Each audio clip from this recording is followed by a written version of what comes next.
Halo guys, kali ini kami akan membagikan sebuah video tentang sistem biaya taksiran. Selamat menonton. Oke, di sini kita akan membahas tentang pengertian sistem biaya taksiran.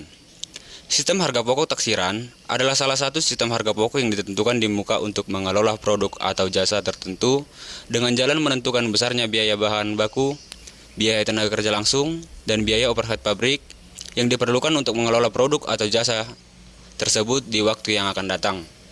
Oke, selanjutnya tentang kebaikan sistem harga pokok taksiran. Yang pertama, dapat mengurangi atau menekan biaya administrasi. Yang kedua, penggunaan beberapa dokumen dasar pada sistem ini dapat dikurangi dan diperhitungkan harga pokok atau jasa dapat dengan cepat diadakan, sehingga dapat mengurangi besarnya biaya administrasi. Ketiga, dapat menyediakan informasi untuk pengambilan keputusan.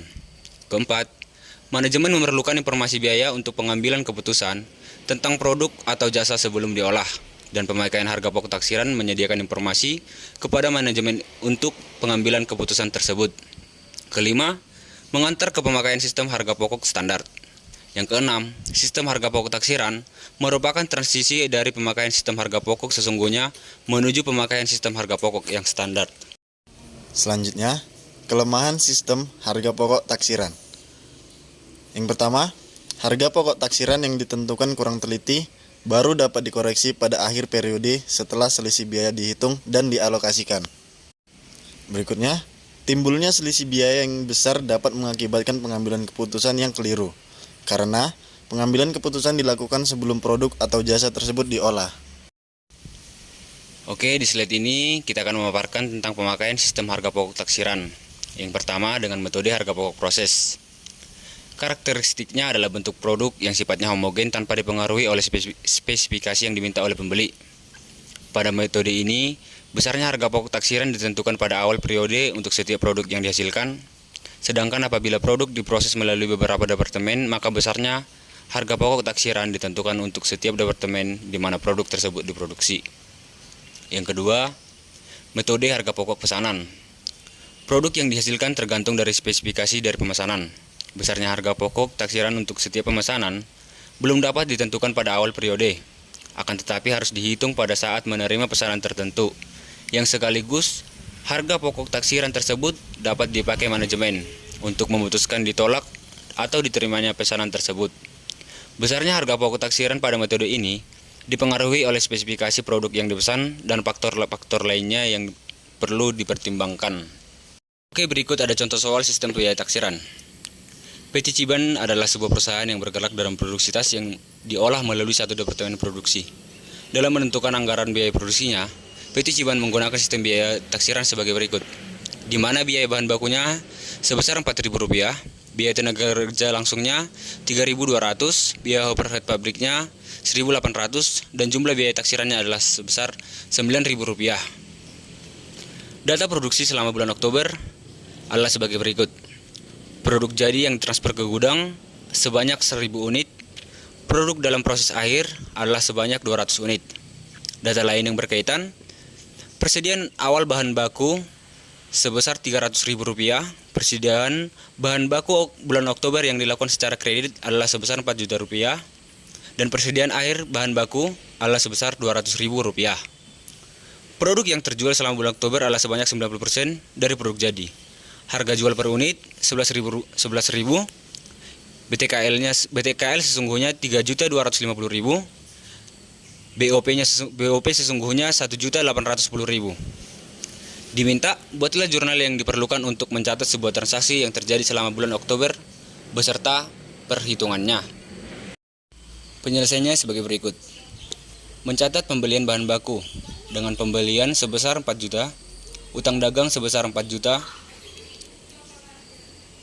Mencatat biaya bahan baku yang sesungguhnya yang dipakai, di mana biaya bahan bakunya sebesar Rp4.100.000, persediaan bahan bakunya Rp200.000.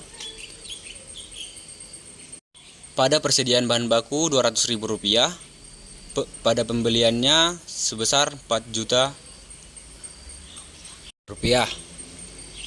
Dengan meliputi perhitungan sebagai berikut, di mana HP persediaan BB awal bulan sebesar Rp300.000 dengan pembelian 4 juta menghasilkan total 4.300.000 di mana 4.300.000 dikurang dengan HP persediaan bahan baku akhir bulan sebanyak Rp200.000 dan menghasilkan biaya bahan baku selama bulan Oktober senilai Rp4.100.000. Mencatat BTKL yang sesungguhnya. BDP BTKL-nya sebanyak Rp3.250.000, gaji dan upah sebanyak Rp3.250.000. Mencatat BOP yang sesungguhnya terjadi. BDP BOP-nya sebanyak Rp1.810.000, BOP-nya sebanyak Rp1.810.000. Mencatat HP produk jadi, di mana persediaan produk jadinya sebanyak 9 juta, BDP BBB-nya sebanyak 4 juta, dan BDP biaya tenaga kerja langsungnya sebanyak 3.200.000 dan BDP biaya overhead pabriknya sebanyak Rp1.800.000. Perhitungannya sebagai berikut, di mana kuantitas produk yang dihasilkan dikali biaya taksiran persatuan, di mana biaya bahan baku 1.000 unit dikali 4.000 menghasilkan total Rp4.000.000. Biaya tenaga kerja langsung 1.000 unit yang dikali 3.200 menghasilkan Rp3.200.000. Biaya overhead pabrik 1.000 unit dikali 1.800 menghasilkan Rp1.800.000 dengan total HP produksi taksiran produk jadi sebanyak Rp9 juta. Oke, berikut mencatat harga pokok persediaan produk dalam proses akhir bulan, di mana persediaan produk dalam proses sebesar Rp1.300.000, BDP biaya bahan bakunya sebesar Rp800.000, BDP biaya tenaga kerja langsungnya sebesar Rp320.000, BDP biaya overhead pabriknya sebesar Rp180.000. Dengan melakukan perhitungan sebagai berikut, di mana unit ekuivalen BDP akhir dikali dengan biaya taksiran persatuan, di mana biaya bahan bakunya 200 dikali 100% dikali Rp4.000 menghasilkan Rp800.000. Biaya tenaga kerja langsungnya 200 dikali 50% dikali 3.200 menghasilkan Rp320.000. Biaya per pabriknya 200 dikali 50% dikali 1.800 menghasilkan Rp180.000, di mana total dari harga pokok persediaan produk dalam proses akhir bulan sebesar Rp1.300.000. Selanjutnya mencatat penjualan bulan Oktober tahun 2000, di mana piutang dagang sebesar Rp9.900.000, hasil penjualannya sebesar Rp9.900.000, dan melakukan perhitungan 90% dikali 1.000 unit dikali Rp11.000 menghasilkan Rp9.900.000. Selanjutnya mencatat HP produk yang terjual, di mana HPP sebesar Rp8.100.000, persediaan produk jadinya sebesar Rp8.100.000,